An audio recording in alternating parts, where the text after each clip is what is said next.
What's up, y'all? I don't want to make this about race, but if you have any ounce of black in you, how can you not be happy for Deion Sanders and the Colorado Buffs? Yesterday, the Colorado Buffs took down TCU 45-42 in one of the most electrifying college football games that I've seen in my lifetime. This was a game that TCU was favored by a million. Like, they were giving Colorado no shot to win this game. And oftentimes that you see in the pros and college, it's always due for an upset. Now, I was a guy that I believed in Coach Prime. You know what I'm saying? Because it's not too many legends of the game that you see on Coach Prime's level being successful at so many different things, okay? I mean, let's not just act like we don't remember Coach Prime for being a really, really good NFL player. Notice I said NFL player instead of NFL cornerback because we know he played receiver, he returned punts. Not only was he successful in that, this guy was on NFL Total Access for some time, and he's a successful analyst, and now he's a successful coach at many different levels. You know what I'm saying? He got his coaching career started in 2012. Then he obviously transitioned throughout. They went from that, having Coach Prime Academy or something like that, Prime Academy, to then coaching his sons. And then, obviously history, wrote itself where he went to, Jackson State to coach the HBCU, turned that program around and turned them into a successor for then leaving the HBCU for a bigger and better opportunity to go to Colorado. And a lot of people, when he went to Colorado, just assumed, since Colorado was one of the worst, if not the worst team in FBS last year, that they were not going to have any improvements. And I knew that wasn't going to happen because you got to understand, Coach Prime is a global figure. Players want to play for Deion Sanders because it's like, man, Deion Sanders is my coach. I want to play for this guy. So a lot of the Jackson State players came to him once he went to Colorado, i.e. Travis Hunter. And Travis Hunter is, oh man, how good is he, bro? I mean, like, the dude was so spectacular yesterday. I can't even fathom to think of a guy that I've last seen like that. Obviously, you go to Charles Woodson. You go to Deion Sanders himself that's done things like this, but the man is special, bro. But guys like him, obviously his two sons, Shiloh and Shador, coming with him, and countless other people from Jackson State coming with him over. So, Colorado was going to have a overall, overhaul rather this season. I believe it was like 86 new players and only 10 players that were formerly of the Buffaloes before Deion Sanders arrived is currently on their roster. And I am a person that feels like in college football, it is a process, okay? It takes years to turn over an organization or a program, rather. Unlike the NFL, where if you get you a starting quarterback and a couple weapons, you could go from, the bottom of the barrel to potentially a playoff wildcard team, So when I first saw Prime taking over in Colorado, I'm like, okay, maybe 2 years from now, they'll be really, really good, But man, is it too early to say that they could potentially be, a 7-8 win team this year, and the next year potentially make it to the playoffs, college football playoffs? Because I mean, they had their win total at 3, right? And then I think they're going to smash that. Yeah, I really do. Like, if they would have lost this game, all right, okay, the hype wouldn't have been all around them. But the fact that they won, then they got Nebraska at Boulder next week. Boulder is going to be rocking, bro.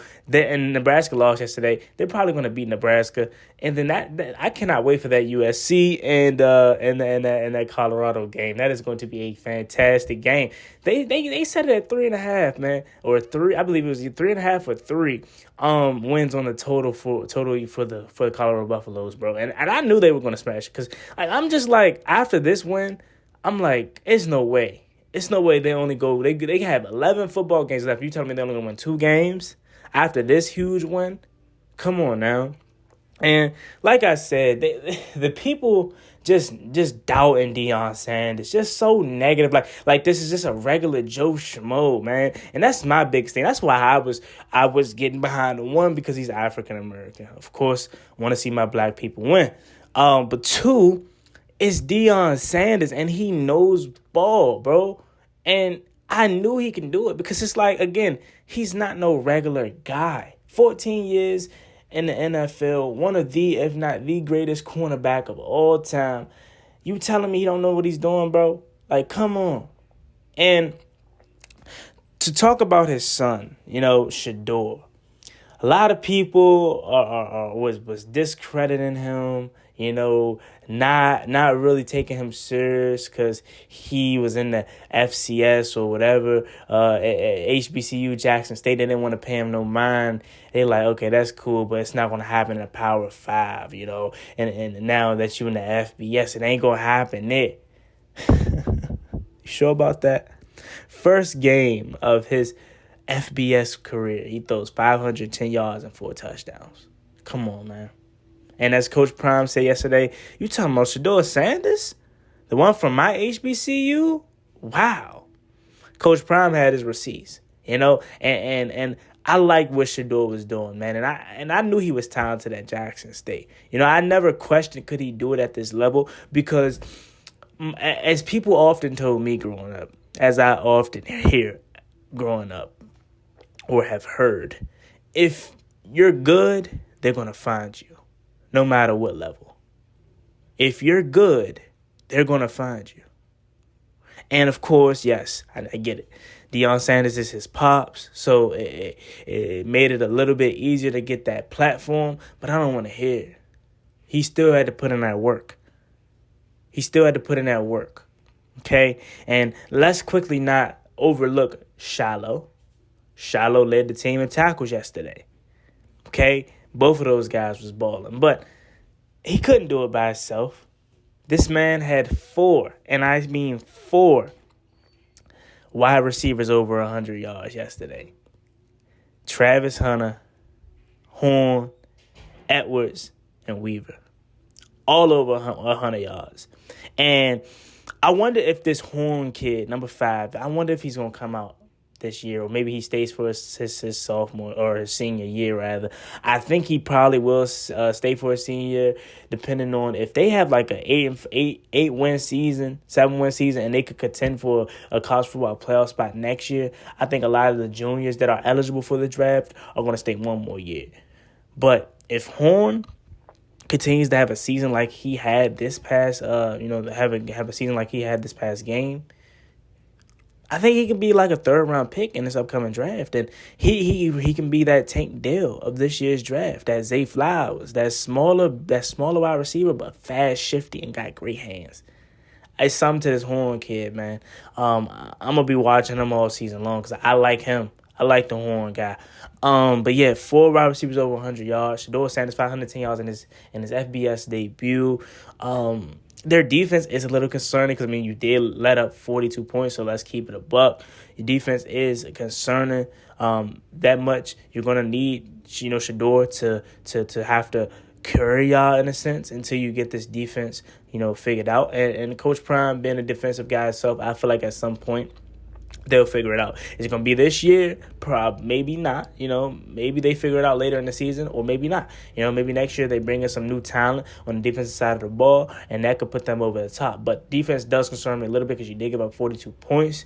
But your offense, man, it was just so good. Like the poise in the pocket from Shador, the maturity, the athleticism. A lot of people say he's not an athletic guy. Like maybe he's not no runner like a Lamar Jackson or Justin Fields or none of those guys. Like maybe he's not that, but he's athletic. He can move around the pocket.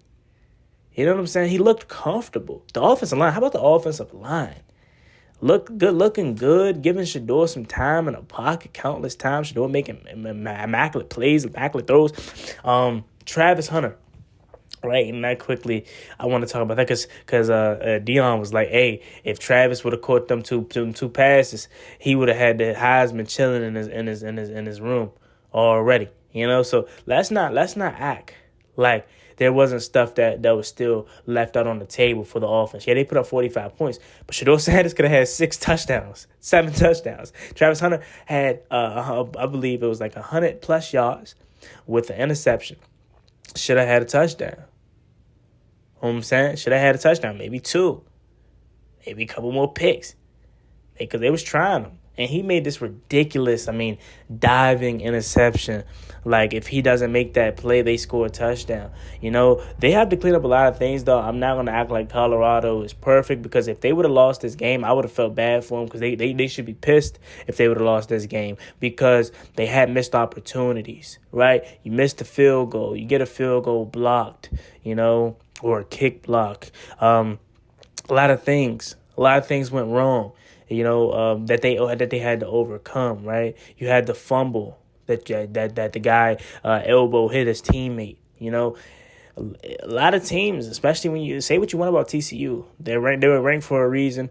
A lot of teams take advantage of that, and a lot of teams don't know how to come back from that. But this is where I tell you the morale and the intelligence of Coach Prime as a head football coach comes into play. A lot of people that don't have that experience, that haven't been through that, don't know how to come back when you face adversity. Coach Prime went in the locker room, told him, hey, that was just the advertiser.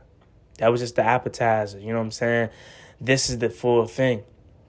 And he went on with his whole I believe thing. And that's when they came on the second half, and they continued to roll them boys, as my guy Sam Howell once said. So again, I'm excited for Colorado, man. I'm not gonna act like I'm a Colorado Buffalo fan, because obviously I'm not. Although y'all do have my offensive coordinator Eric Bieniemy in that program's history, because I'm a Washington Commanders fan. But I'm not gonna act like I'm a Colorado Buffaloes fan, because that's not realistic and or fair to the Buffalo fans that's been through it all. You know what I'm saying? But I will say this: y'all got my support. I'm going to be rocking with Coach Prime and y'all squad, man. If y'all allow me to. Can I support y'all from afar? I ain't going to be no bandwagon. You know what I'm saying? I'm not going to act like I've been down with the get down. You know what I'm saying? Because I wasn't. And that's not fair. But I am going to support y'all. You know what I'm saying? But overall, great performance by Colorado in their first game under Coach Prime, man. Super exciting. I can only imagine how it feels to be a true Boulder fan. You know what I'm saying? Going from one of the worst teams, if not the worst teams in college football, to not necessarily saying y'all going to be really good this year, but at least you got a bright future ahead of you with a quarterback and Shador and Deion Sanders. You know what I'm saying? So with that being said, it's your boy Juan Gotti. Like, comment, subscribe. I'm on the road to 6K. So if y'all can help me get to 6,000, that'd be so greatly appreciated. I'm an NFL Washington Commanders fan. In YouTube, I talk about the Commanders and the NFL. But if y'all want to see more videos like this, and trust me, if the Buffaloes keep having performances like this, I'll be talking about them all season long. Let me know what y'all think about it down below in the comments section. It's me, your boy Juan Gotti. See y'all later. Peace.